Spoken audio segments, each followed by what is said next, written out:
Good morning, Pioneer Patriots. Today is a wonderful Wondering Wednesday, January 26th. Today for Celebrate Literacy Week, we go wild for reading. We are wearing animal print or animal shirts to celebrate a love for reading. Today's reading challenge is to read a mystery, which is fitting because today is Wondering Wednesday. And aren't wonders just questions that are a mystery to us? That's right, Tatum. And here's Mrs. Greco to answer last week's Wondering Wednesday question and presents us with a new question for the next 2 weeks. Take it away, Mrs. Greco. Hey Patriots, Miss Greco here for our next episode of Wondering Wednesday. Lately I've been getting a lot of questions about outer space. So what I have done for our Wondering Wednesday is given you one larger space question to try to see if you can find the answer. So take a look at this video to find out what our question is. The 4 giant planets of our solar system have a couple of things in common, and one of those things is that all of them have planetary rings. The most famous of these is Saturn, but Jupiter, Uranus and Neptune also have rings. But why? Why is it that some planets have rings and others don't? So that's the Wondering Wednesday that I want you to figure out. Why do the gas giant planets have rings when our other planets do not? Remember, you need to use a source to find your answer. And that source can be talking to an expert, using some research online, or even reading books from the Hub. I can't wait to see what you discover about our gas giant planets and their rings. Have a great day, Patriots. Send me your Wondering Wednesdays. Thanks, Mrs. Greco. We will be sure to get researching to discover the answer to that mystery. We will let you know what we discover by emailing you, writing you a note, or telling you if we see you in the hall. Did you know that today is National Library Shelfie Day? Yes, I said shelfie. It is a day to look at the way you organize books. Check out your class library. How are the books organized? Are the books organized alphabetically, by color, by genre, or are they organized at all? Maybe they need a little fixing. However, your books are organized. I think you should take a library shelfie selfie in honor of Literacy Week. Be sure to send your class shelfie selfies to Mrs. Harris. Speaking of Miss Harris, did you know she is wild about books and animal print, but especially books? She hopes you're getting wild about books this week for Celebrate Literacy Week. In the spirit of being wild about books, check out this story called Wild About Books.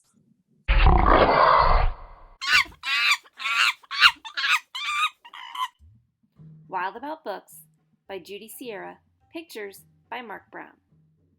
It started the summer of 2002 when the Springfield librarian, Molly McGrew, by mistake drove her bookmobile into the zoo. Molly opened the door and she let down the stair, turned on the computer, and sat in her chair. At first, all the animals watched from a distance, but Molly could conquer the strongest resistance. By reading aloud from the Good Dr. Seuss, she quickly attracted a mink and a moose, a wombat, an oryx, a lemur, a lynx, 8 elephant calves, and a family of skinks. In a flash, every beast in the zoo was stampeding to learn all about this new something called reading. Forsaking their niches, their nests, and their nooks, they went wild, simply wild about wonderful books, choosing thin books and fat books and Cat in the Hat books, and new books and true books and heaps of how-to books. Giraffes wanted tall books, and crickets craved small books, while geckos could only read stick-to-the-wall books. The pandas demanded more books in Chinese. Molly filled their requests, always eager to please. She even found waterproof books for the otter, who never went swimming without Harry Potter. Raccoons read alone, and baboons read in bunches, and llamas read dramas while eating their lunches. Hyenas shared jokes with the red-bellied snakes, and they howled and they hissed till their funny bones ached. A tree kangaroo who adored Nancy Drew began solving mysteries right there at the zoo, such as, why were the bandicoots' books overdue? Gently, Molly taught lessons in treating books right, for the boa constrictor squeezed Crictor too tight.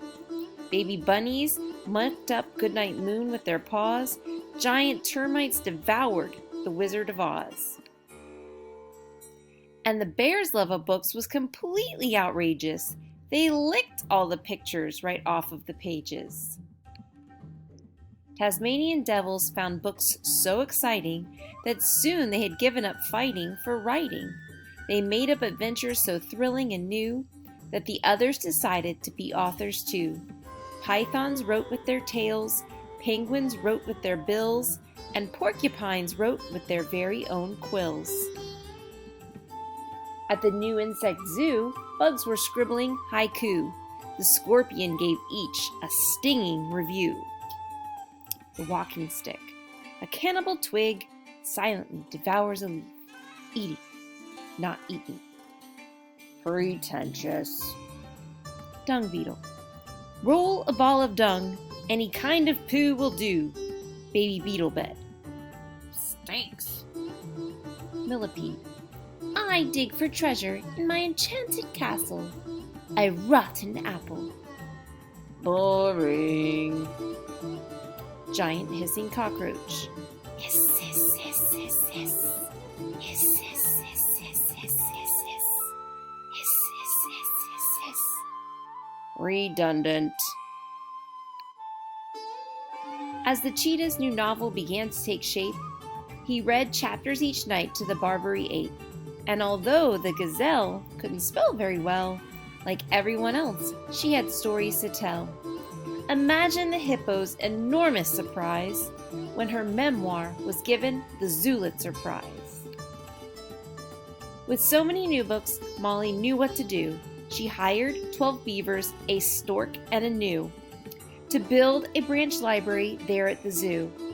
Then the animals cried, "We can do it ourselves! We can check the books out, we can put them on shelves!" And they did, and they do, up to this very day.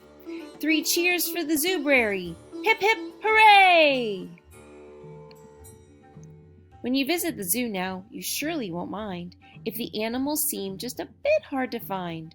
They're snug in their niches, their nests, and their nooks, going wild, simply wild, about wonderful books. Can you find a niche, a nest, or a nook to go simply wild about a good book? That's your challenge for today. Patriots, we hope you get wild about reading today, and every day for that matter. Take a moment to read somewhere fun today. Outside, under your desk, how about at lunch? Speaking of lunch, let's see what is cooking up in the cafeteria of today. Today for lunch we are having PB&J to-go box, smoothie combo, crispy chicken or pretzel bites, my personal favorite. Vegetable and fruit choices are garden side salad, sweet savory fries, fresh sliced apples, strawberry craisins, or juice. And don't forget to choose your milk and utensils. It's birthday time! There's only one birthday today. Happy birthday to Mrs. Harris. Fill up Mrs. Harris's email box today with lots of pictures of Patriots getting wild about reading. Okay, Patriots, it's that time. Time to stand for the Pledge of Allegiance and be seated for a moment of silence.